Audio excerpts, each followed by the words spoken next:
আমি প্রফেসর ইউনূসকে বলতে চাই, আপনি একজন সজ্জন ব্যক্তি, আপনাকে অন্তর্বর্তীকালীন সময়ের জন্য দায়িত্ব দেওয়া হয়েছে।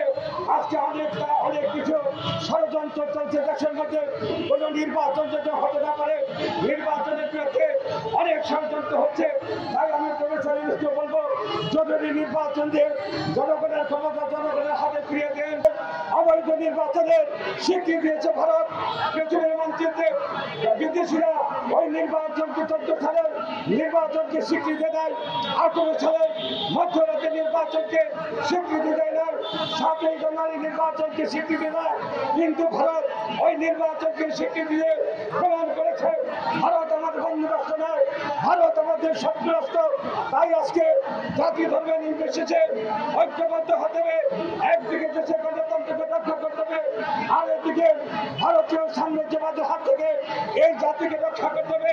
এই জাতিকে রক্ষা করতে হলে জাতি ধর্ম নির্বিশেষে সবার আজকে ঐক্যবদ্ধ হবে, ঐক্যের বিকল্প নাই। তারেক রহমান কিন্তু একটা কথা বলেছে, এই বাংলাদেশের সার্বভৌমত্ব রক্ষা করার জন্য একদিকে আমাদের গণতন্ত্রকে রক্ষা করতে হবে, সেই গণতন্ত্রকে রক্ষা করার জন্য হাজার হাজার নেতা কর্মী 15 সাল থেকে শুরু করে 15 বছরে প্রায় বাংলাদেশ জাতীয়তাবাদী দলের 2000 নেতা কর্মীকে খুন করা হয়েছে। অনেক নেতা কর্মীকে ভারতে নিয়ে অগ্নিদগ্ধ করে মৃত্যু সাজ আক্রমণ করতে হয়েছে।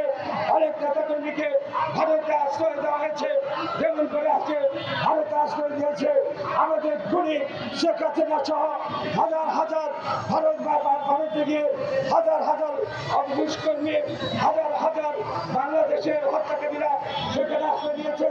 আপনারা দেখেছেন আসলে ভারত অনেক সময় পূর্বে করে বাংলাদেশে অনেক জনগণকে বাংলাদেশে ঘিরতে দিয়েছে। আজকে যদি বাংলাদেশের গণতন্ত্রের প্রতি অথবা বাংলাদেশের স্বাধীনতার প্রতি ভারতের শ্রদ্ধাবোধ থাকতো, তাহলে শেখ হাসিনাকে তারা জায়গা দিতে পারে না, তারা বাংলাদেশে ফিরিয়ে দেওয়ার কথা। এটাই প্রমাণ হয়েছে বাংলাদেশ আমাদের বন্ধুরা, বাংলাদেশ আমাদের শত্রু রাষ্ট্রে পরিণত হয়েছে। আজকে দেখেন কিছুদিন আগে তিস্তা গত 3 দিন তিস্তার লক্ষ লক্ষ জনগণ তিস্তার বাদে তিস্তার অবস্থা দিয়েছে।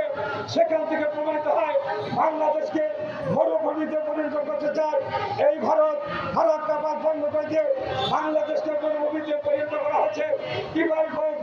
টিবাই মুখ নদীর বিরুদ্ধে যখন আমাদের ইতিহাস কথা বলতে গেছে, তাকেও হত্যা করা হয়েছে। এমন করে বাংলাদেশে 54টি নদীকে বাদ দিয়ে বাংলাদেশকে মরুভূমিতে পরিণত করেছে। তাই বন্ধু আমার, আসুন আমরা এদেশকে বাঁচাতে হবে, এই জাতিকে বাঁচাতে হবে, আন্দোলনের বিকল্প নাই। এই জাতিকে বাঁচাতে হবে একটি নিরপেক্ষ তত্ত্বাবধায়ক সরকারের অধীনে নির্বাচনের মাধ্যমে একটি স্বাধীন সার্বভৌম একটি রাষ্ট্র ব্যবস্থা কায়েমের জন্য নির্বাচিত সরকারের বিকল্প নাই। তাই আজকে আমি প্রফেসর ইউনূসকে বলতে চাই, আপনি একজন সজ্জন ব্যক্তি, আপনাকে অন্তর্বর্তীকালীন সময়ের জন্য দায়িত্ব দেওয়া হয়েছে। আজকে অনেক কিছু ষড়যন্ত্র চলছে দেশের মধ্যে, কোনো নির্বাচন যাতে হতে না পারে, নির্বাচনের বিরুদ্ধে অনেক ষড়যন্ত্র হচ্ছে। তাই আমি প্রফেসর ইউনূসকে বলবো, জরুরি নির্বাচন দিয়ে জনগণের ক্ষমতা জনগণের হাতে ফিরিয়ে দেন।